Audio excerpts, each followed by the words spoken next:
आज एक नया लेख प्रारंभ होने जा रहा है और यह तो हम सबको पता है कि इन दिनों हम सुलोचनाबाई बगड़िया के लेख कर रहे हैं जो समय समय पर भावगण में पब्लिश हुए थे, प्रकाशित हुए थे। और उसी सिलसिले में आज का लेख है। इसका शीर्षक है विवेक। कहने को तो एक छोटा सा अक्षर है विवेक, किंतु विवेक बहुत महत्वपूर्ण है। यह हमको समझना होगा और यही समझाएंगे मौसी जी इसमें कि विवेक का क्या महत्व है, विवेक क्या होता है। साधारण रूप में समझा जाए तो जैसे जैसे बुद्धि का भ्रम हटता जाता है, विवेक जागृत होने लगता है। और बुद्धि में जो भ्रम है वो किसी दिशा विशेष की ओर ज्यादा होता है। जैसे भौतिक जीवन में लोग बुद्धि का खूब अच्छे से प्रयोग कर लेते हैं, तो इससे यह तो समझ में आता है कि विवेक की कमी नहीं है उनके पास। देने वाले ने बहुत विवेक दिया है और कब क्या करना है, किस तरह किसको मैनेज करना है, किसके साथ कैसा व्यवहार करना है, यह जो भौतिक जीवन में होता है, विवेक को खूब अच्छी तरह काम लेते हैं लोग। किंतु आध्यात्मिकता में किस तरह विवेक की जागृति हो या विवेक है तो कैसे काम में ले या नहीं है तो कैसे विवेक को जगाया जाए, इन सब बातों पे बिल्कुल भी ध्यान नहीं जाता है। इसलिए बुद्धि में भ्रम बना रहता है। इसका सीधा सीधा यही फार्मूला है कि जैसे जैसे विवेक जागेगा, बुद्धि का भ्रम दूर होगा। दुनियादारी में भी हम देखते हैं बहुत सी चीजों के बारे में हमारी बुद्धि काम नहीं करती है, किंतु करते करते हम समझ लेते हैं। काम नहीं करती का मतलब भ्रमित रहती है, किंतु जैसे ही उसको अनुभव मिल जाता है, समझ में आ जाता है और स्थिति परिस्थिति के अनुसार दुनियादारी में खूब विवेक का व्यवहार किया जाता है। तो संक्षेप में शीर्षक के आधार पर हम यही बातें समझने का प्रयास कर रहे हैं कि भगवान ने विवेक दिया तो सभी को है, बुद्धि दी तो सभी को है, किंतु यह एक विचारणीय प्रश्न है कि किनकी बुद्धि में विवेक जागा है और कौन अपनी बुद्धि को काम में लेता है या नहीं लेता है। तो शुरू करते हैं ये लेख, जिसमें कहा मौसी जी ने कि मनुष्य क्या है। क्या एक मिट्टी का पुतला है? क्या वह वासना से पैदा हुआ वासना का ही प्रतिरूप है? क्या वह पानी केरा बुदबुदा है? क्या वह दुख रूप है? क्या वह चिंता का जनक है? क्या आहार निद्रा भय मैथुन ही उसके जीवन की गति है, या इनमें वह सुख मानने वाला है? आदि अनेक प्रश्न हैं जिनका उत्तर कोई विवेकी ही दे सकता है। तो अनेकों प्रश्न इनमें रखे गए हैं इस पहले ही पैराग्राफ में, और साथ साथ यह भी बतलाया गया कि इन प्रश्नों का उत्तर विवेकी ही दे सकता है, या जब हमारे भीतर विवेक जागने लगता है तब हम समझने लगते हैं कि इन प्रश्नों का क्या उत्तर है। और यह सब प्रश्न कोई नए नहीं है। प्रश्न सबके भीतर उठते हैं, तरह तरह के प्रश्न उठते हैं, और यह सब जो प्रश्न यहाँ रखे गए हैं वो बहुत ही कॉमन क्वेश्चंस हैं। ऐसा भी नहीं है कि कुछ नए प्रश्न हैं ये, किंतु उत्तर ठीक से मिलता नहीं है। किसी और से कितना मिलेगा, हो सकता है सामने वाला अपने विवेक के अनुसार उसका उत्तर दे, किंतु जब तक हमें अपने विवेक से उत्तर नहीं मिलता तो आसानी से हम उसको स्वीकार नहीं करते हैं। किसी ने अपने विवेक के द्वारा हमें समझा दिया, किंतु क्या हमें समझ में आ गया? हमारा विवेक भी उतना ही जागृत होगा, तब हमें सब बातें समझ में आएंगी। तो यदि विचार करे कोई कि मनुष्य है क्या आखिर, जिसे कहा जाता है कि यह परमात्मा की सर्वश्रेष्ठ कृति है, तो आखिर है क्या? तो ज्यादातर लोगों ने यही कहा, हमारे ऋषि मुनियों ने, साधु महात्माओं ने, कि भाई ये क्या है, ये तो एक मिट्टी का पुतला है। मिट्टी का पुतला यानी स्थूल, पूरी तरह से स्थूल शरीर है जिसका नाम मनुष्य है। तो क्या सिर्फ मिट्टी का ही पुतला है? क्या उसके अलावा कुछ भी नहीं है वो? तो विचार करें, अपने विवेक का व्यवहार करें कि क्या मैं वास्तव में एक मिट्टी का ही पुतला हूं या उससे आगे भी कुछ और हूं। फिर प्रश्न उठ सकता है कि क्या वह वासना से पैदा हुआ वासना का ही प्रतिरूप है? तो यह भी एक स्वाभाविक है प्रश्न उठना, क्योंकि वासना से पैदा हुआ, यह एक वासना है। वासना क्या होती है? वासना है देह के प्रति प्रेम। तो दो देहों के बीच में जिसको हम प्रेम का नाम देते हैं, वो वास्तव में वासना है, जब तक दोनों देह बोध में जीते हैं। चाहे आप उनको कुछ भी दे दें, स्त्री पुरुष, पति पत्नी, कुछ भी नाम दे दें। और जब संतान होती है वो भी तो मनुष्य ही है। तो कैसे पैदा हुई वो? क्या वासना के कारण पैदा हुई या कि प्रेम के कारण पैदा हुई? तो यही कहते हैं लोग, भाई ये तो वासना है, वासना के वशीभूत होकर ही संतान पैदा हुई है और यह संतान भी वासना का ही रूप बन के आगे जीवन जी रही है। तो क्या ऐसा है? क्या प्राणी सिर्फ वासना में ही जीवन बिता रहा है? विवेक बताएगा उसका। और या फिर जैसा कहा कबीर ने कि पानी केरा बुदबुदा हस मानुष की जात, देखत ही छिप जाएगा ज्यों तारा प्रभात। ये पानी का बुदबुदा है, ये तो मनुष्य ऐसे ही छिप जाएगा जैसे कि प्रभात आते ही तारा छिप जाता है। पानी का बुदबुदा कितनी देर है, कितना सा है। और जो लोग कल्प की कल्पना करते हैं, यानी एक कल्प, ब्रह्मा का एक कल्प क्या होता है, उसमें न जाने कितने हजारों हजार वर्ष होते हैं और उसी में सब आते हैं, सतयुग, त्रेता युग, द्वापर युग, कलयुग, 4 युगों में बांट दिया है लोगों ने। और वो पूरा का पूरा कल्प वो ब्रह्मा के लिए क्या है? एक पानी के बुदबुदे की तरह है। फिर से प्रलय आएगी और फिर से जैसे जल में से बुदबुदा निकलता है। तो ये तो पूरी सृष्टि के लिए है। और मनुष्य भी ऐसे ही पानी से जैसे बुदबुदा निकलता है, वैसे ही उसका जन्म हुआ। और फिर देखते ही देखते, यानी समय किसके सापेक्ष में हम समझ रहे हैं समय को? कुछ भी नहीं है, यह जीवन बहुत थोड़ा है। यहाँ कहने का मतलब यही है कि क्या बहुत थोड़ा सा जीवन है? क्या समझ पा रहा है प्राणी? क्या वह सिर्फ दुख भोगने के लिए आया है यहाँ पर?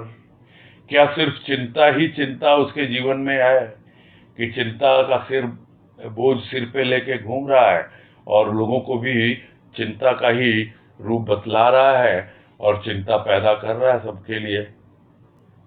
और इतना ही नहीं, क्या वो एक पशुवत जीवन व्यतीत करने आया है, जिस तरह पशु आहार, निद्रा, भय, मैथुन उसी में लगा रहता है? तो क्या यही है उसके जीवन की गति? क्या इन्हीं में उसको सुख मिलता है, आहार, निद्रा, भय, मैथुन? क्या इससे परे या इससे आगे कुछ है जीवन में उसके लिए जो उसे और सुख दे सके, जिसे परम सुख की ओर ले जा सके वो? या फिर वो इनमें ही सुख मानने वाला है और इन्हीं में रमा रहता है? तो ऐसे अनेकों प्रश्न हैं। विवेकी तो देते ही है उत्तर, कोई न कोई रूप में आ ही जाता है हमारे जीवन में ऐसा व्यक्ति, यदि हमारी चाह होती है। और उस उत्तर को पाकर के यदि हमारा विवेक न जागा और यदि हमारे मन ने उसको स्वीकार नहीं किया, तो फिर प्रश्न ज्यों के त्यों खड़े रहते हैं। आगे है, अनेक विचार मस्तिष्क में चक्कर लगाते रहते हैं। अनेक भाव, विषय, चिंता, दुख के हृदयाकाश में बादलों की तरह मंडराते रहते हैं, जिनके कारण मनुष्य विवेकहीन हो गया। ऐसी बात नहीं कि इनके कारण अर्थात निरर्थक विचारों के कारण उसके भीतर की अपूर्व भावनाएं खत्म हो गई। नहीं, वे भावनाएं आज भी हैं। मनुष्य प्रत्यक्ष है, शक्ति अप्रत्यक्ष है। किंतु जब तक शक्ति विकसित नहीं होती तब तक मनुष्य असाधारण होते हुए भी अपने आप को साधारण प्राणी समझता है। कभी कभी विचार बुद्धि के बल पर कुछ धर्म का रूप सम्मुख आता है तो अपने आप को पाप पुण्य का जिम्मेदार मान सुख दुख का कर्ता भोक्ता समझ उसी में लगा रहता है। ऐसी अवस्था में जीवन के क्षण कितने आनंदमय हैं, इसे वह कब जान पाता है। तो अनेक विचार हैं, मस्तिष्क में घूमते रहते हैं, और अनेक भाव भी हैं। किससे संबंधित हैं? विषयों से। विषय प्रत्येक ज्ञानेंद्रिय का विषय है, और उन्हीं विषयों के पीछे भागता रहता है प्राणी, उसका मन, और फिर वो मन उसके मस्तिष्क तक पहुंचा देता है उन्हीं भावों को, विचारों को। कौन से विषय हम सबको पता है, फिर भी संक्षेप में यही समझते हैं। आंख का विषय है देखना, कान का विषय है सुनना, नासिका का विषय है सूंघना, जिह्वा का विषय है स्वाद लेना, त्वचा का विषय है स्पर्श के द्वारा अनुभव करना। तो ये जो पांचों ज्ञानेंद्रियां हैं, इनके ये जो विषय हैं, उसके माध्यम से वो बस उसी में ही चक्कर काटता रहता है, यानी हमेशा बहिर्मुखी ही रहता है, क्योंकि ये इंद्रियां भी बहिर्मुखी है। ज्ञानेंद्रियां, कहने को तो इनका नाम ज्ञानेंद्रिय है, किंतु ज्ञान की ओर लगती नहीं है, विषयों में ही लगी रहती है। और मन बार बार इन ज्ञानेंद्रियों को विषयों में ही रमाता रहता है।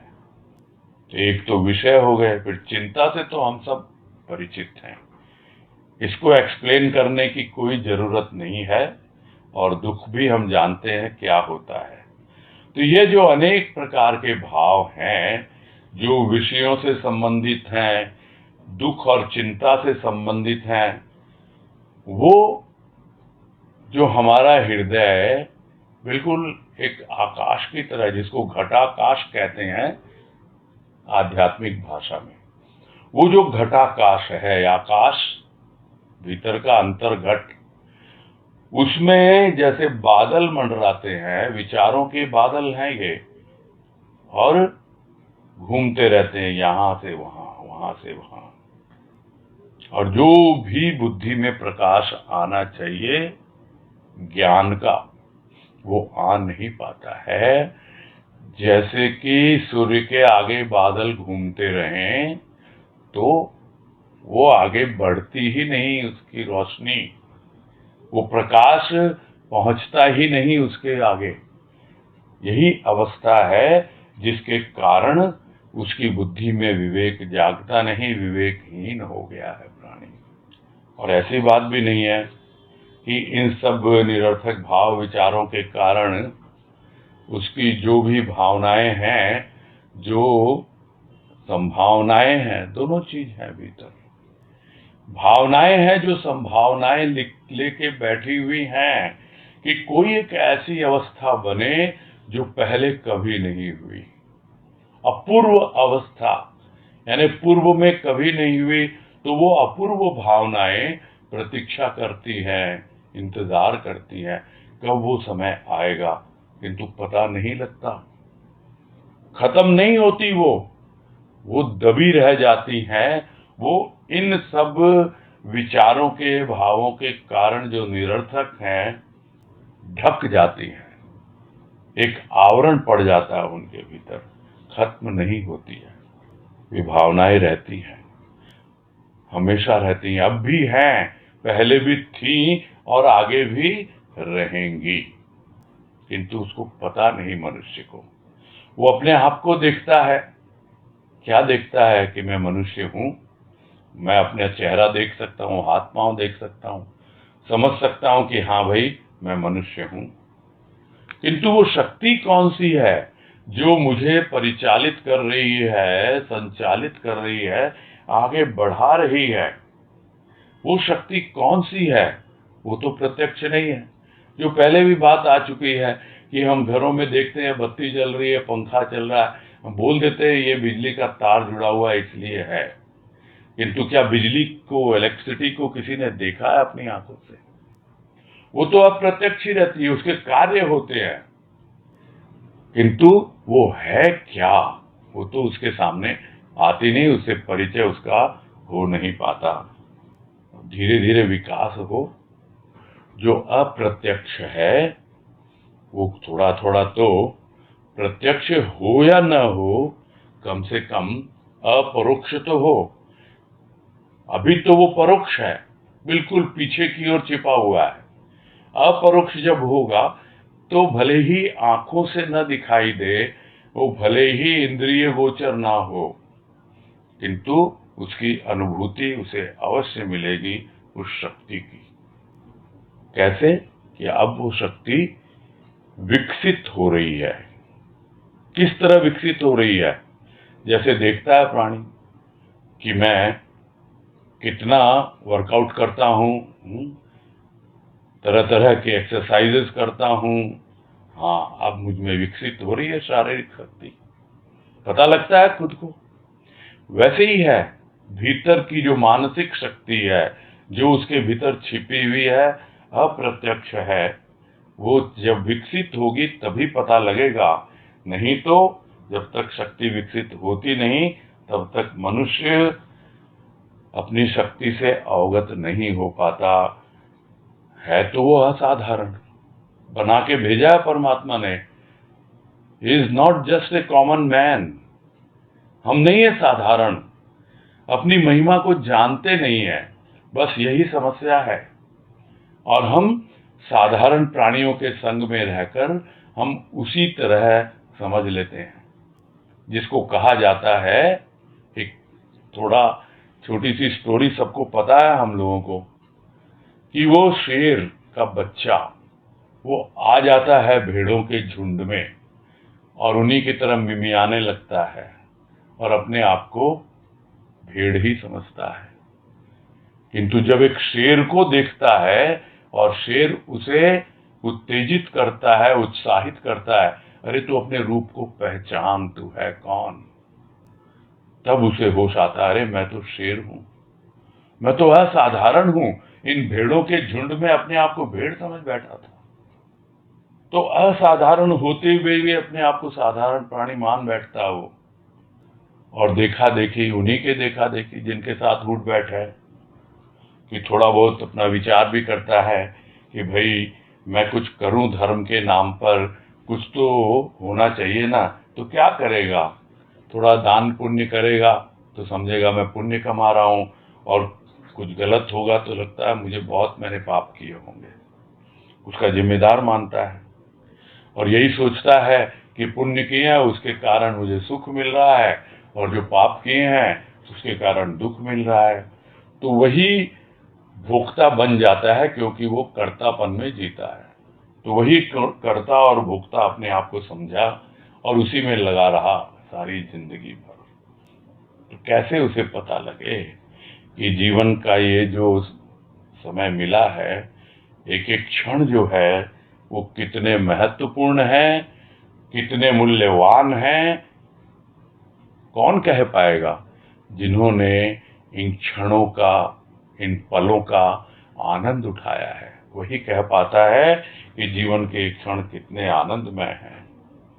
और तुम कहाँ दुख और सुख की बात कर रहे हो, कहाँ तुम पाप पुण्य की बात कर रहे हो, क्यों अपने आप को कर्ता मान रहे हो, भोक्ता मान रहे हो?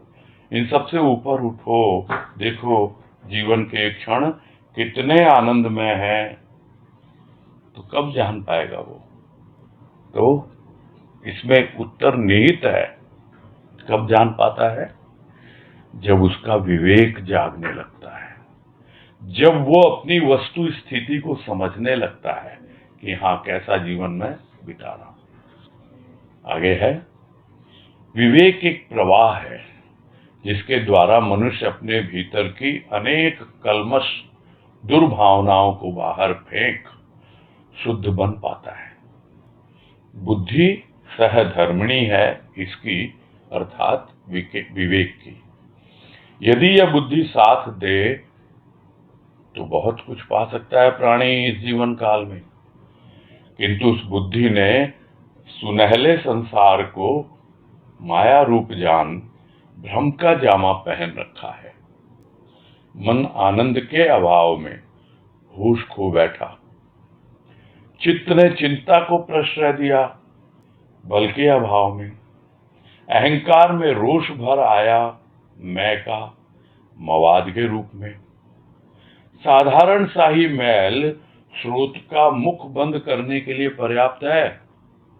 ये अनेक भाव तो वध ही कर देते हैं मनुष्य की जीवनी शक्ति का।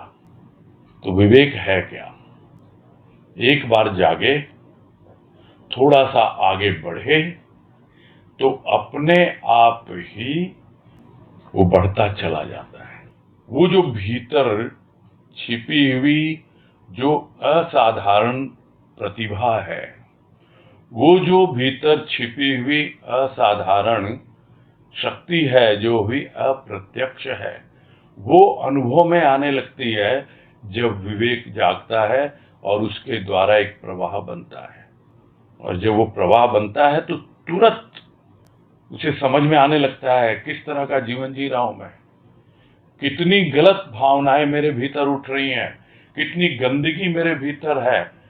क्योंकि कोई दूसरा दिखाता है उसको तो उसको बहुत ठेस पहुंचती है, वो स्वीकार नहीं कर पाता है, भले ही वो वास्तविकता हो। किंतु जब खुद अपने विवेक से समझ में आता है प्राणी को, तभी वो दूर होगा, तभी वो कल्मश दुर्भावनाएं वो सब बाहर फेंक पाता है प्राणी। यह बहाना नहीं है। बहाना माने प्रवाह में बहता नहीं है, वो बाहर फेंक दिया जाता है, यानी वो साथ चलेगा ही नहीं। विवेक उसको लेकर नहीं चल सकता।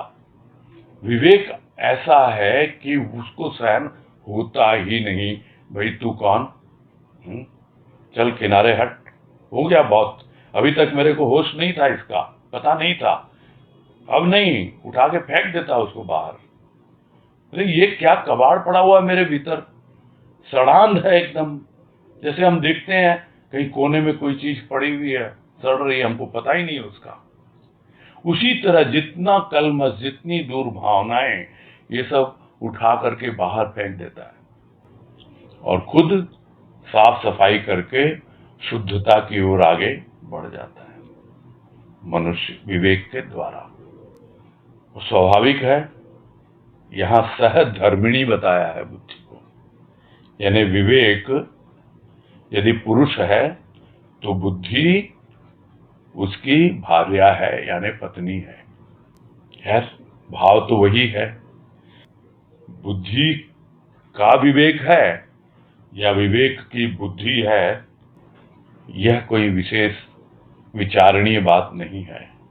बुद्धि तो साथ साथ चलती है इसके विवेक के, और विवेक के साथ भी बुद्धि थी, किंतु विवेक प्रकट ही नहीं हो रहा था।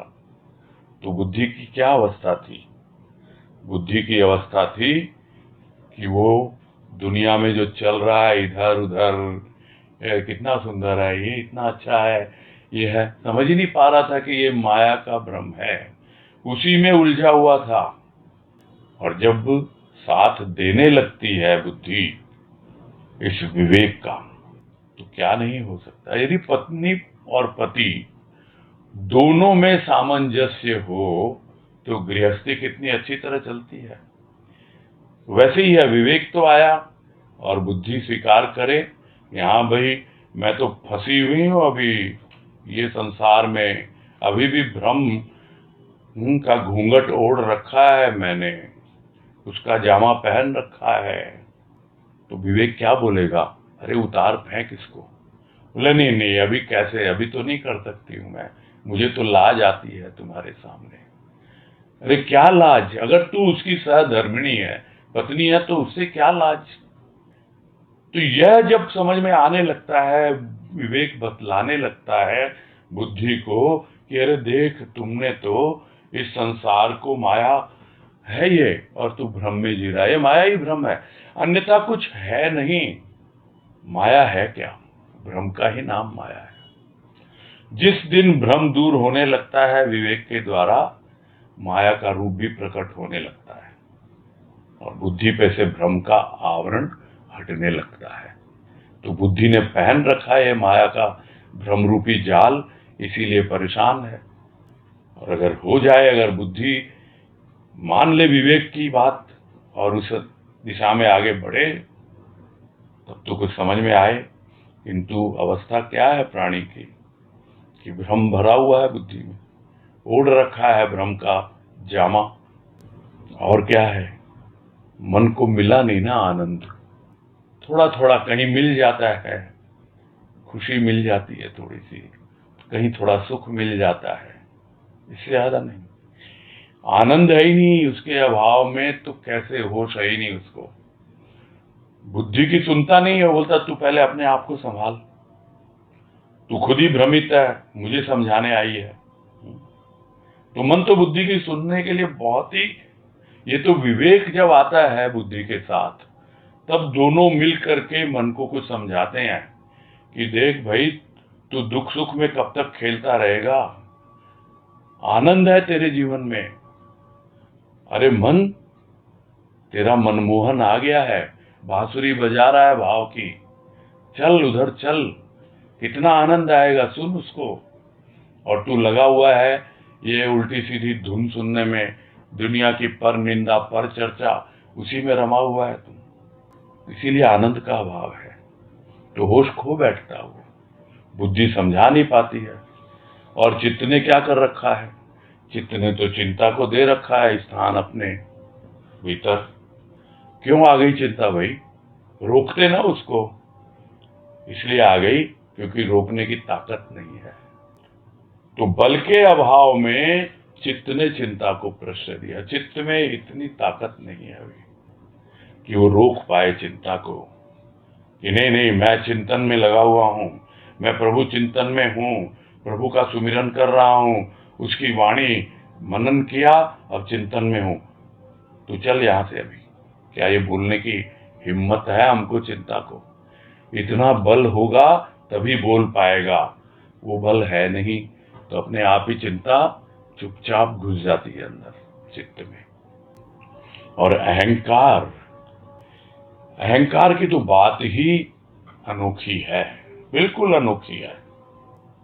थोड़ा सा कुछ हुआ नहीं कि एकदम से क्रोधित हो जाता है, रोष में आ जाता है, गुस्सा करने लगता है एकदम। और वो क्या चीज है? वो मैं है उसकी।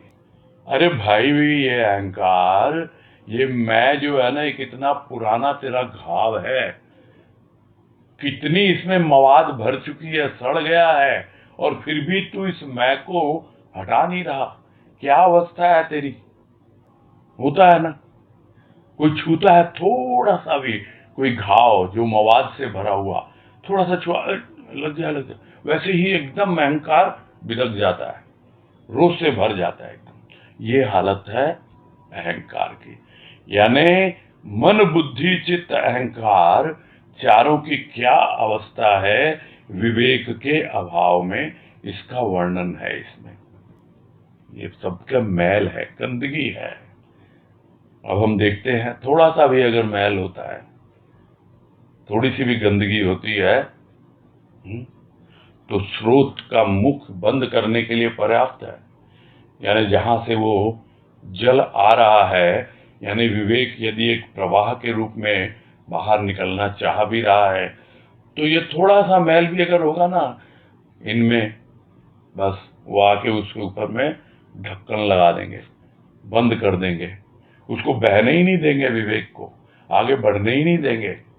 तो एक साधारण सा मैल जो है वो भी हम देखते हैं, जो बहना चाहता है, जो स्रोत यानी जहां से वो निकलता है उद्गम, उसका जो प्रवाह है उसका मुंह बंद करने के लिए सफिशिएंट है, पर्याप्त है।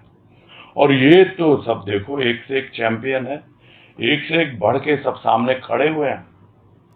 तो जो भी थोड़ी बहुत जीवनी शक्ति हमारे भीतर है, जिसको आध्यात्मिक भाषा में कहा जाता है जीजीविषा।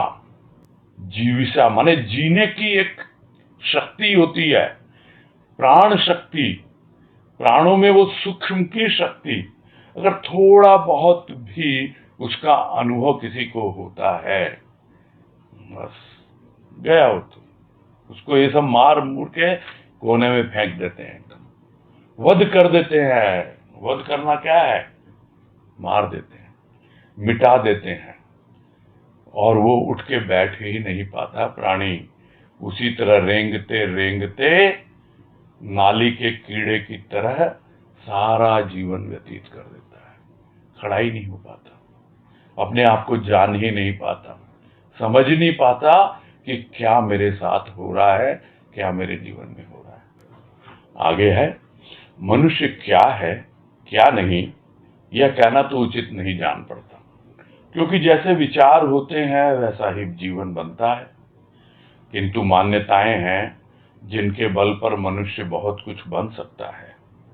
अलौकिक भावनाओं का प्रसार इसी जीवन में होता है। ईश्वर का आभास इसी तन में पाता है।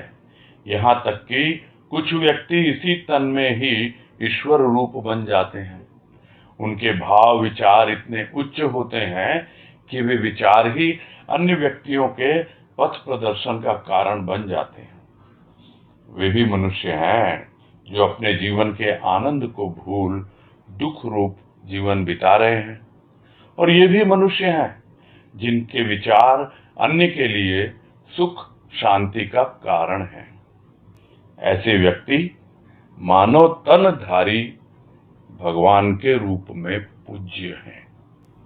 तो मनुष्य क्या है क्या नहीं है, क्या था, क्या हो सकता है, या क्या हो गया, ये सब कोई कह नहीं पाता है। सब तो अतीत की बातें हैं और भविष्य की बातें हैं। हाँ, आज वर्तमान में क्या है यह विचार करना पड़ेगा, और विचार जैसे हमारे होंगे वैसा ही हमारा आज बन जाएगा। आज का दिन जैसा होता है विचार, वैसा ही जीवन बनता है। जीवन तो बहुत लंबी अवधि है, न जाने कितने वर्षों की, दिनों की अवधि है। यदि हम आज के ऊपर भी विचार करें कि आज हमारा विचार कैसा है। बहुत से लोग सुबह सुबह उठ करके वाणी लेते हैं गुरुदेव की, सुना है मैंने, आज का हमारा दिन कैसा रहेगा। हो गया, देख लिया ना कैसा दिन रहेगा। तो क्या दिन भर वही विचार चलता है? अगर वही विचार चलता रहे तो जीवन भी बदलेगा ही बदलेगा, क्योंकि जैसा विचार होता है वैसा ही जीवन बनता है, इसमें कोई संदेह है ही नहीं। बहुत पुरानी अंग्रेजी की कहावत है, man is nothing but A bundle of thoughts, कि ये आदमी कुछ नहीं होता, विचारों का एक समूह है, विचारों का पुतला है। तो जैसा विचार वैसा ही जीवन। अब मान्यताओं पर निर्भर करेगा कैसी मान्यताएं हैं उसकी, क्योंकि मान्यताएं संस्कारों से प्रभावित हैं, और प्रभावित होती हैं मान्यताएं तो फिर संस्कार भी बदलते हैं, दोनों का इंटरेक्शन चलता रहता है। तो यदि मान्यताएं उसकी बदले तो कुछ संस्कार भी बदलेंगे, उसके विचार भी बदलेंगे, और मनुष्य बहुत कुछ बन सकता है, इसमें कोई संदेह नहीं है। क्योंकि यह मानव जीवन ही है जिसके भीतर अलौकिक भावनाओं का प्रसार संभव है। और कौन बतलाता है, कौन दिखलाता है? संत ही होते हैं। संत अपने जीवन के द्वारा ये प्रूफ करते हैं, सिद्ध करते हैं कि तुम्हारा भी यह जन्म सिद्ध अधिकार है। तुम मनुष्य के रूप में जन्मे हो और तुमको परमात्मा ने ये अधिकार देके भेजा है कि तुम्हारे जीवन में अलौकिक भावनाओं का प्रसार संभव है, होता है, हो सकता है। और ईश्वर का आभास, उसका अनुभव, क्योंकि अनुभव के पहले आभास होता है, प्रतीति होती है, आभास होता है, अनुभव मिलता है, फिर अनुभूति होती है। तो ये चलता रहता है जीवन में। किसको? हर किसी को नहीं होता है, इसी जीवन में होता है। सिर्फ मानव को यह प्रिविलेज है, यह सुविधा सिर्फ मानव को मिली हुई है। इसी तन में होता है ईश्वर का आभास। और कुछ तो ऐसे होते हैं कि ईश्वरीय भाव से पूरी तरह भरे रहते हैं, जो बात अभी भी वो संत होते हैं।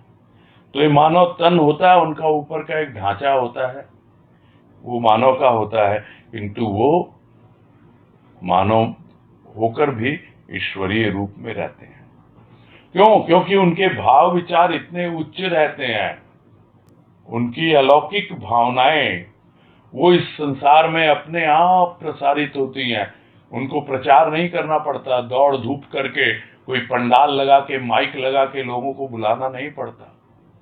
अपने आप ही खींचे चले आते हैं लोग, क्योंकि उनके भाव विचार इतने उच्च होते हैं कि अन्य व्यक्तियों के पथ प्रदर्शन का कारण बन जाते हैं। खुद जैसे जिसकी जैसी भावना होती है, जिसकी जैसी मान्यता होती है, सोचता है कैसा जीवन में बिता रहा हूं, और ऐसा कुछ उसे दिखलाई पड़ता है, तो अपने आप ही वो आग्रह करते हैं उनसे। मैं बहुत भटक लिया, बहुत परेशान हो गया, कोई रास्ता नहीं सूझा, अब आपके पास आया हूं, कृपया मेरा मार्गदर्शन कीजिए, मेरा पथ प्रदर्शन कीजिए।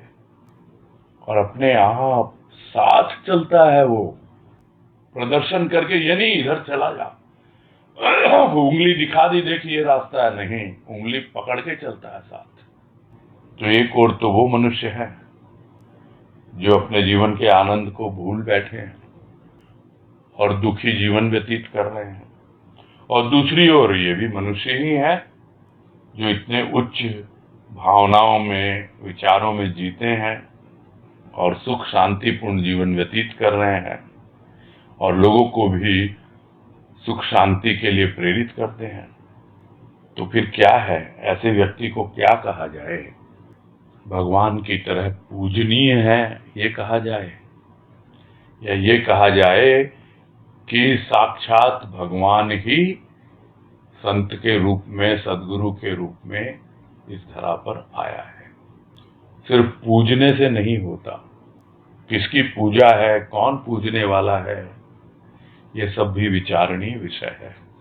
तो भगवान के रूप में पूज्य बन जाते हैं वो। और वही आगे समझा रहे हैं कि पूजा किसकी? क्या तन की? नहीं, उनके भावों की पूजा है, उनके विश्वास की पूजा है, उनके भीतर वाले आत्मदेव की पूजा है। इतना उच्च भाव है वहां, पूजा है न दूजा, पूजा है न दूजा है, अर्थात ये ही भगवान है, भगवान इनसे भिन्न नहीं। तो जिसको भगवान कह रहे हो, भगवान मान रहे हो, जिसकी पूजा कर रहे हो, क्या उसके शरीर की पूजा, स्थूल रूप की पूजा, साकार की पूजा है? वो नहीं, वो उनके भावों की पूजा है, वो उनका जो निराकार रूप है, जो भाव, उसकी पूजा है। वो जो उनका निराकार रूप है, विश्वास, उनकी पूजा है। क्या वो ऐसे ही संत बन गए?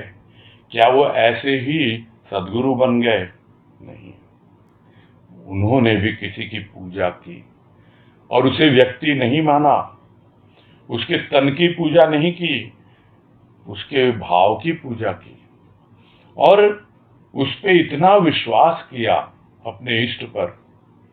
यानी गुरुदेव ने बाबा की इस तरह पूजा की कि समझ बैठे कि वही है मेरा आत्मदेव, समझ ही नहीं बैठे, जान भी लिया, अनुभव भी कर लिया, और न जाने कितनी जगह है उन्होंने कहा है आत्मदेव यानी बलदेव। तो आत्मदेव कौन है? वो हमारा इष्ट, उसकी पूजा, वही आत्मा है, वही आत्मदेव है, उसकी पूजा है। तो उसके भीतर वाला आत्मदेव, और हमारे भीतर वाला वो क्या आत्मदेव नहीं है? आत्मा तो सबकी एक ही है। ये तो शरीर का खोल है जिससे पता लगता है कि उसका शरीर कुछ और, मेरा कुछ और।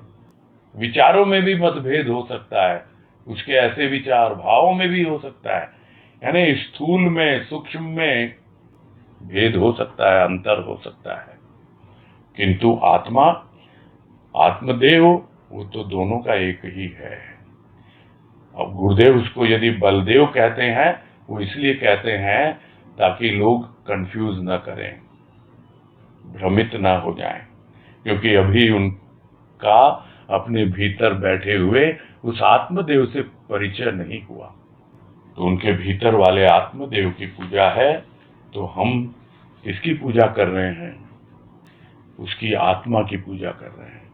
किससे पूजा कर रहे हैं? तो लोग कहेंगे आत्मा से पूजा कर रहे हैं। अभी आत्मा का तो परिचय ही नहीं मिला। अभी तो हम पूजा कर रहे हैं भाव से, अभी तो हम पूजा कर रहे हैं प्रेम से, प्रेम और भाव से उसकी पूजा कर रहे हैं। और ये एक ऐसी पूजा है जो गुरुदेव ने भी कहा कि पूजा और न दूजा, कोई दूसरा है ही नहीं वहां। तो वो दूसरा कौन है? क्या वो दूसरा व्यक्ति है? दूसरा व्यक्ति तो मतलब ही नहीं है, हो ही नहीं सकता। तो कौन है? क्या दूसरा भाव है? अरे जो भाव तूने मुझे दिया उसी भाव से तो तुम्हारी पूजा कर रहा हूं, जो प्रेम तुमने मुझे दिया उसी से तो तुम्हारी पूजा कर रहा हूं। और तुम्हारा रूप क्या है? तुम तो अरूपी, तुम्हारा जो भी रूप अनुभव में आता है वो तो प्रेम और भाव ही है। तो प्रेम और भाव से, प्रेम और भाव की ही पूजा होती है, कोई दूसरा है ही नहीं वहां। सिर्फ प्रेम ही प्रेम, सिर्फ भाव ही भाव, अन्य कोई नहीं। और जब ये दूजा खत्म हो जाएगा तब पता लगेगा कि जिस आत्मदेव की पूजा गुरुदेव ने की वही आत्मदेव मेरा भी देव, अर्थात यही भगवान है। भगवान इनसे भिन्न नहीं, ये व्यक्ति नहीं है, यह मेरा आत्मदेव है। आगे है सर्वव्यापी अव्यक्त भगवान का दर्शन पाना इस संसार में कठिन है। उसकी प्राप्ति के लिए, अर्थात दर्शन की प्राप्ति के लिए इतना विशाल हृदय चाहिए, या इतना सूक्ष्म जितना कि वह विराट है और सूक्ष्माति सूक्ष्म है। महान भाव विचार वाले व्यक्ति ही अव्यक्त भगवान की अनुभूति पा उसे हृदय में प्रतिष्ठित करते हैं, और अनुभव के आधार पर साधारण व्यक्ति को भी प्रभु की शरणागति का भाव दे अनुभूति कराते हैं। उनके हृदय का भाव उनकी आंखों में रहता है। अन्य व्यक्ति उन आंखों में प्रभु की ज्योति के दर्शन कर आनंद भाव में मग्न हो सत्य पथ पर अग्रसर होते हैं तथा आनंदमय जीवन व्यतीत करते हैं। तो जो सर्वव्यापी है भगवान, जो अव्यक्त है, यानी व्यक्त होकर भी अव्यक्त रहता है, कोई उसे व्यक्त कर नहीं पाता है, तो उसका दर्शन कैसे हो? बहुत कठिन है। कैसे दर्शन पाया जाए उसका? और उस दर्शन की प्राप्ति के लिए भाई अगर सर्वव्यापी है तो इतना विशाल हृदय चाहिए कि जितना विराट वो है उतना ही हमारा हृदय भी विशाल हो, उतना विराट हो, उतना व्यापक हो। और या फिर इतना सूक्ष्म हो जाए कि जो सूक्ष्माति सूक्ष्म है वो परमात्मा, वो भगवान, उतना ही हम भी, हमारा भी हृदय इतना सूक्ष्माति सूक्ष्म हो जाए। तो कौन समझाएगा इसको? कौन अनुभव देगा ऐसा? ये तो महान भाव विचार वाले ही व्यक्ति इस अव्यक्त भगवान की अनुभूति पाते हैं। भले ही वो अव्यक्त है, फिर भी उसको व्यक्त करने का कुछ न कुछ प्रयास तो भक्त करते ही हैं, चाहे अपनी वाणी से, अपने भाव विचार से, अपने कार्यों से। तो जो महान भाव विचार वाले व्यक्ति होते हैं, यानी संत जो होते हैं, वही उस भगवान की अनुभूति पाते हैं, और यह अनुभूति ही उसका दर्शन है। उस दर्शन की प्राप्ति यानी उस अनुभूति को पा करके उस अवस्था विशेष में अपने हृदय में उसे प्रतिष्ठित कर लेते हैं।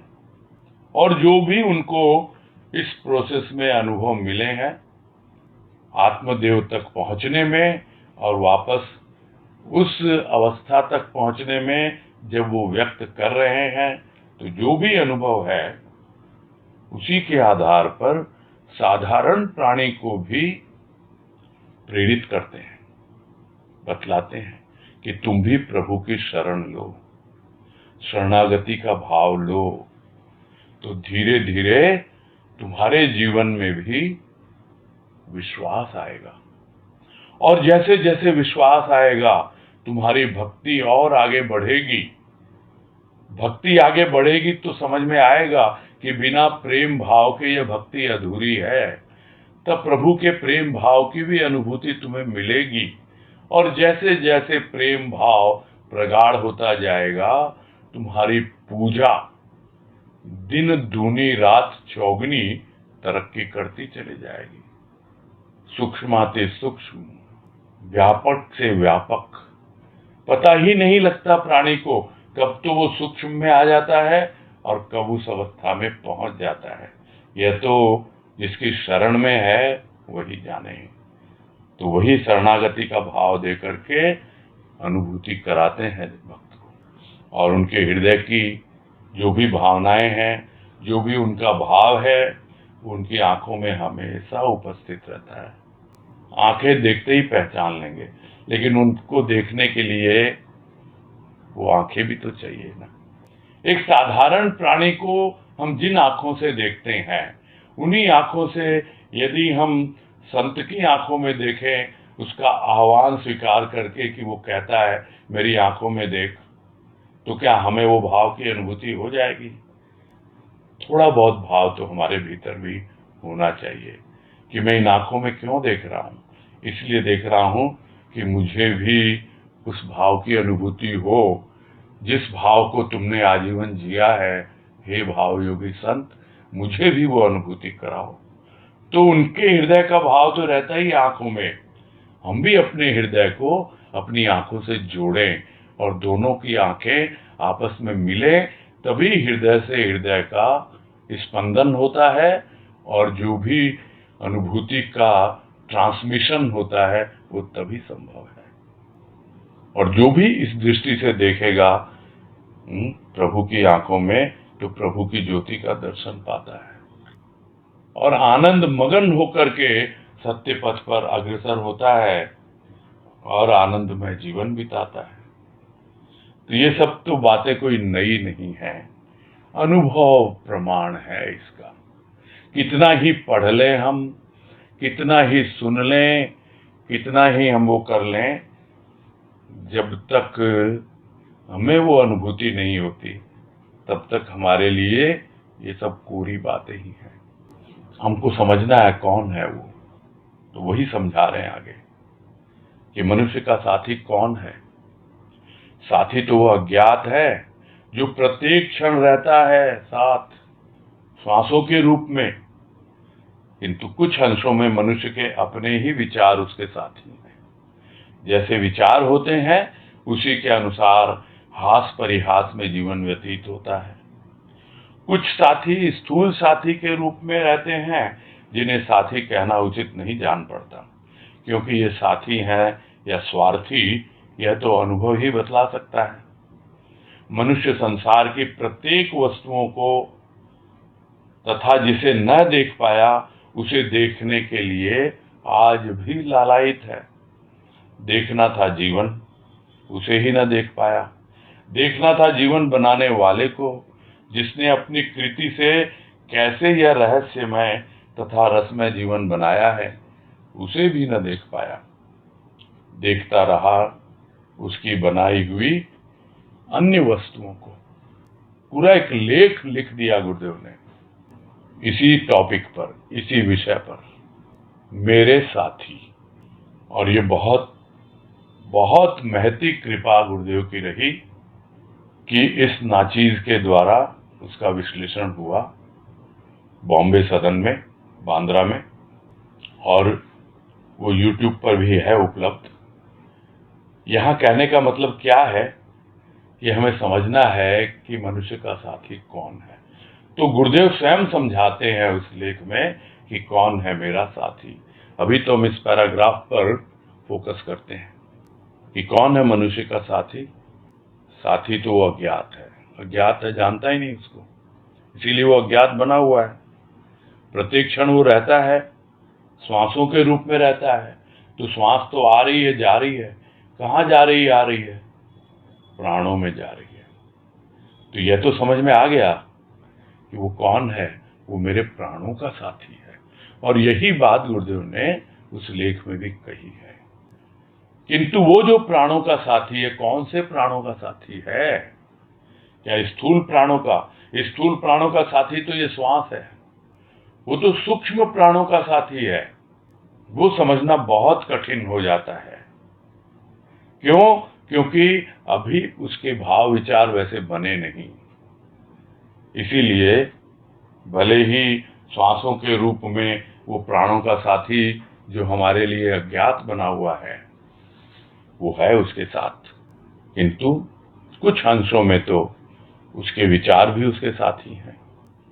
विचार होते हैं, वो हमेशा साथ रहते हैं और उसी के अनुसार उसका जीवन व्यतीत होता है।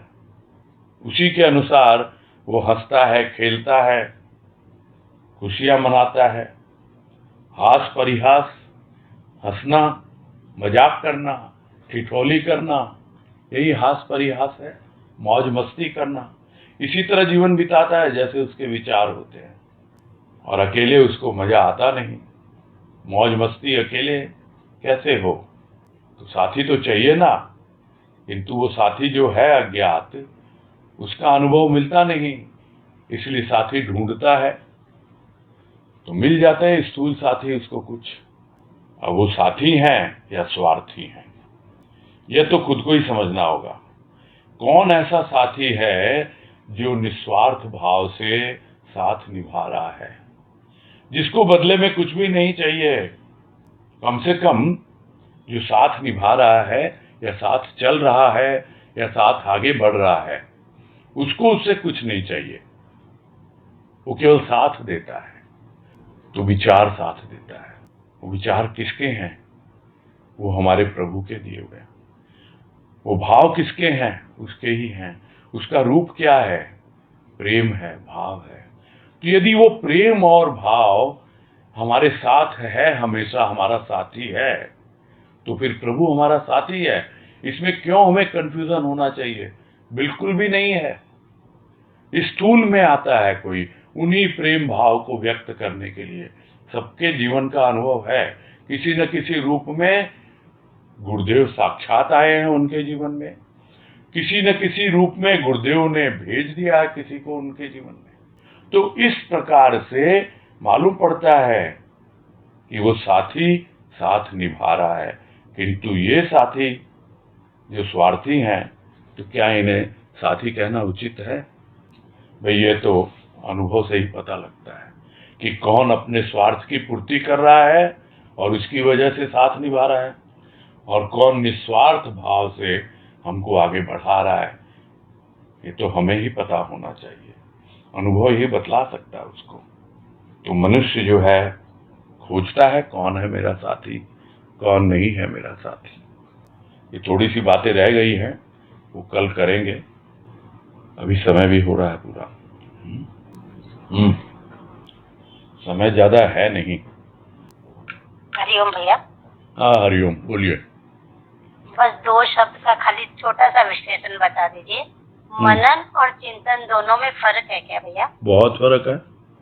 ये तो गुरुदेव ने समझाया है। मन मनन करता है और चित्त चिंतन करता है।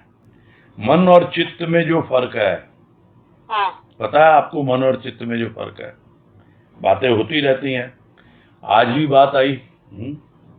हाँ मन को तो मिला जो नहीं बात- आनंद। हाँ, हाँ बार बोलिए बार आप। बात होती रहती है। मैं कह रहा हूँ मन और चित्त तो हम समझ चुके हैं ना अच्छी तरह।